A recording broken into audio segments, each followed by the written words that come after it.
Bonsoir Frédéric Gentat. Bonsoir. Merci d'être avec nous pour parler attractivité, un domaine que vous connaissez bien puisque vous êtes le délégué interministériel à l'attractivité et à la transition numérique. Tout d'abord, comment définir l'attractivité? Qu'est-ce que cela regroupe? L'attractivité, alors c'est la palissade, c'est la capacité à attirer.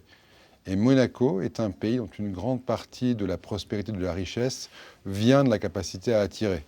Ça veut dire attirer des résidents, des investisseurs, des touristes, des salariés. Et donc, quelque part, de l'attractivité de cette capacité à attirer dépend le succès économique de Monaco. C'est dans ce sens qu'a été créée une cellule attractivité au sein de la délégation que je dirige et que des efforts sont mis en collaboration avec l'ensemble des départements pour à la fois faire connaître ce que Monaco a comme atout pour attirer et en même temps, dans un monde qui est quand même très changeant, nous transformer pour continuer d'attirer les gens que nous voulons voir en principauté, les investisseurs que nous voulons voir, les touristes et les talents que nous souhaitons attirer.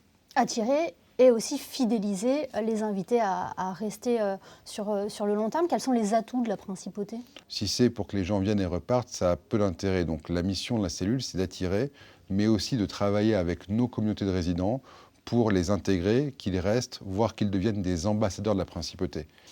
Les atouts de Monaco, je pense que c'est assez simple.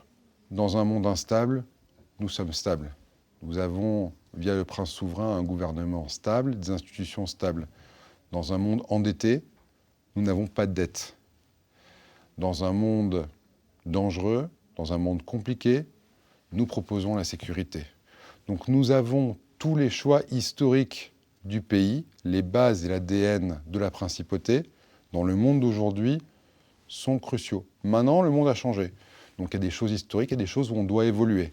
Aujourd'hui, dans l'accueil, dans la capacité à faire venir, à intégrer des entreprises, des résidents, on doit être meilleur, on doit être bilingue, on doit être plus rapide, on doit être capable, avec le numérique, d'offrir des services en plus.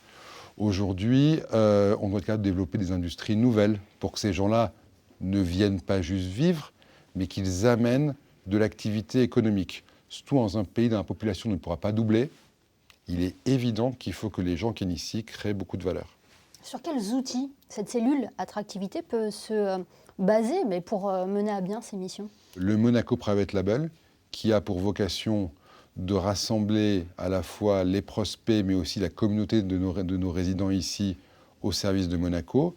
Le Conseil stratégique d'attractivité, qui a récemment été remanié, dont la mission est vraiment d'être le think tank de l'État. Évidemment, le Welcome Office, évidemment Invest Monaco, donc une partie du MEB, évidemment l'AMAF, l'ASBM, donc toute cette team Monaco qui travaille ensemble avec la cellule attractivité est mise à contribution à Monaco pour effectuer les changements législatifs, professionnels, de formation, de services nécessaires et pour promouvoir et faire rayonner Monaco à l'étranger dans nos pays cibles. Et quels sont les pays cibles, justement, Frédéric Gentat? Les pays cibles, c'est d'abord les pays où nous avons des fortes communautés de résidents. C'est évidemment le Royaume-Uni. La communauté britannique est très forte, c'est la Belgique, c'est la Suisse, c'est l'Italie, certains pays nordiques. L'année dernière, nous sommes allés en Suède avec cette équipe Monaco, à Londres, en Belgique. Récemment, j'étais à Davos. Donc, il y a vraiment, avec l'aide à chaque fois des ambassades, de nos consuls, on organise chaque fois des rencontres avec des investisseurs, avec des prospects, avec des entreprises, pour leur présenter Monaco et pour faciliter les choses. Ensuite, il existe aussi des pays avec lesquels nous avons des, je dirais, contacts naturels sur ce que nous sommes, sur quelque part le business model que nous défendons. Je pense à Singapour, Hong Kong, je pense aux Émirats arabes unis, ces pays-là où nous avons naturellement besoin de nous parler pour échanger des idées, des stratégies. Et donc ces pays-là sont aussi prioritaires pour nous.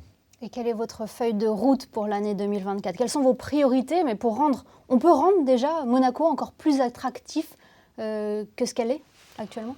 Bien sûr qu'on peut rendre Monaco plus attractif. Personne ne peut dire qu'il est arrivé, mais comme on peut rendre Singapour, comme on peut rendre Dubaï plus attractif. Ma feuille de route pour 2024, que je partage évidemment avec l'ensemble des équipes et des institutions, c'est d'abord du rayonnement, donc différents voyages dans les pays que j'ai cités précédemment.